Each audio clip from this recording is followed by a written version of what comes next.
তোমরা এখন সবাই কলেজে ভর্তি হবা। তিনটা বিষয় তোমাদের সকলের মাথায় রাখা উচিত কলেজে ভর্তির ক্ষেত্রে। কারণ আমরা গত কয়েক বছর ধরে কাজ করছি, তিনটা জায়গায় সবচেয়ে বেশি সমস্যা দেখেছি এবং সবচেয়ে শিক্ষার্থীরা তিনটা জায়গায় বেশি ঝামেলায় পড়েছে। কেন ঝামেলা হয়? কারণ দেখা যায় কোনো কারণে তোমার কলেজ জায়গা মতো হয় না, পছন্দ হয় নাই, পরে কলেজ পরিবর্তন করার জন্য উঠে পড়ে লাগবে। আর কলেজ পরিবর্তন করা এত ইজি না, অনেক টাফ। তো কোন তিনটা বিষয় তোমাদের মাথায় রাখতে হবে সেটা নিয়ে কথা বলবো। তোমরা বর্তমানে পরীক্ষা দিয়েছো, তোমাদের রেজাল্ট দিয়েছে, এখন টুকটাক তোমরা একটা ভালো ফুরফুরে মেজাজে রয়েছো, সবাই একটা ভালো কলেজে ভর্তি হয়ে যাচ্ছে, হয়তো বা তোমার ভালো রেজাল্টও আছে, ভালো জিপিএ আছে। আর যেহেতু রেজাল্টের উপর ভিত্তি করে তোমাদের কলেজ ভর্তি, তো অত প্যারাও খাইতে হবে না তোমাদের। কিন্তু কয়েকটা বিষয় তো মাথায় রাখতেই হবে কলেজ ভর্তির ক্ষেত্রে। তো ফার্স্ট অফ অল তোমাদেরকে যে বিষয়টা মাথায় রাখতে হবে সেটা হচ্ছে ওই কলেজে বিগত সালের রেজাল্ট। এটা অনেক ইম্পর্টেন্ট একটা ব্যাপার।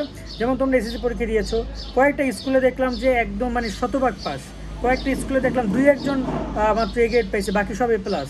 আর কয়েকটা স্কুল দেখলাম সব এ প্লাস। এই যে এ প্লাস স্কুলগুলো, এগুলোর কিন্তু টিচারদের অবদান অনেক বড়। কলেজের পুরো ব্যাপারটা, পুরো পরিবেশটা অনেক সুন্দর।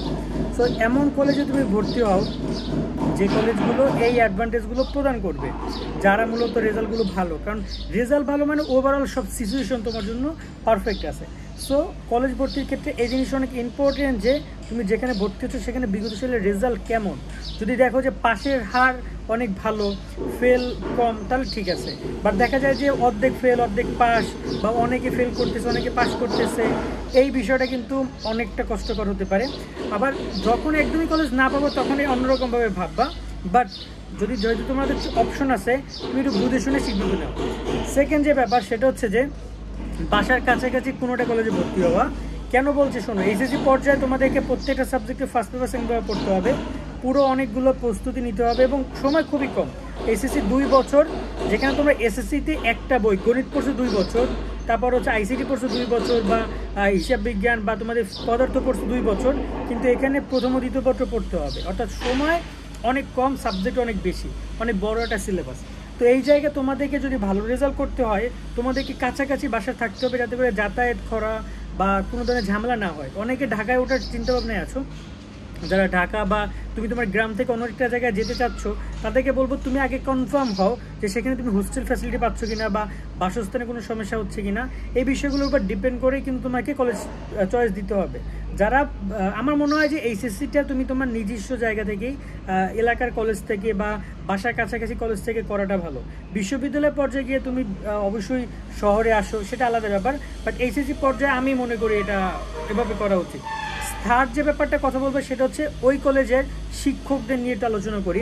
কারণ দেখো, আমার কাছে কিছুদিন ধরে অনেক কমপ্লেন আসতেছে যে ভাইয়া আমি টিসি নিব। আমি বললাম কেন টিসি নিবা?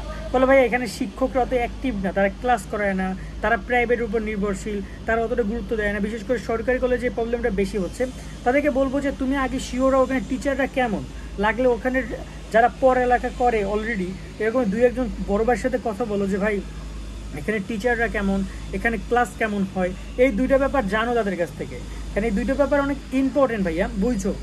যদি টিচাররা ঠিকঠাক মতো ক্লাস না করায়, তুমি যতই এফোর্ট দাও তোমার জন্য কিন্তু সেটা পারফেক্ট না। কারণ এত বড় একটা বই, এত বড় একটা সিলেবাস, দেখা যায় টিচাররা হেল্প করবে, এক্সট্রা ক্লাসও তোমার লাগবে, শুধুমাত্র প্রাইভেট পড়ে জিনিসটা হবে না। আবার টিচাররা যদি হেল্পফুল না হয়, অ্যাক্টিভ না হয়, তাহলে কিন্তু তোমার যেহেতু অনেক এখানে কলেজে অনেক অ্যাক্টিভিটি আছে যেটা টিচারদের ইনভলভমেন্ট লাগে, তো এই জায়গায় সেগুলো কিন্তু তোমরা পাবা না। তো এই তিনটা ব্যাপার মাথায় রাখবা। এক হচ্ছে তোমার কলেজের রেজাল্ট, এরপর হচ্ছে কলেজ যেন বাসার কাছাকাছি হয়, বা কলেজ চেষ্টা করবা থাকা খাওয়ার ব্যবস্থাটা মাথায় রেখে তারপরে কলেজে ভর্তি হওয়া। থার্ড যে ব্যাপারটা সেটা হচ্ছে তোমার টিচার এবং ক্লাসরুমের ব্যাপারটা, ক্লাস নিয়মিত হয় কিনা, টিচাররা অ্যাক্টিভ আছে কিনা। না টিচার নাই, এমন কলেজ আছে আমি দেখেছি যে টিচারই নাই, সেখানে বলতেছে সেখানে রেজাল্ট অনেক ভালো, কিন্তু দেখা যায় যে ওভারঅল কিন্তু সেই রেজাল্ট ভালো হয় না। আবার দেখা যায় 1-2 বছরে অনেক কলেজের সিচুয়েশন চেঞ্জ হয়ে যায়। তো এই বিষয়গুলো মাথায় রেখে তোমরা কলেজ ভর্তি হয়, এটা তোমাদেরকে পরামর্শ দিব। আর সামনে তো কলেজ ভর্তি সব ইনফরমেশনগুলো তোমরা আমাদের কাছ থেকে পাবা। আমি বসেছিলাম, ভাবলাম তোমাদের সাথে এই বিষয়গুলো শেয়ার করি, জাস্ট এই। তোমরা অবশ্যই সাবস্ক্রাইব করে আমাদের সাথে যুক্ত থাকবা। আল্লাহ হাফেজ।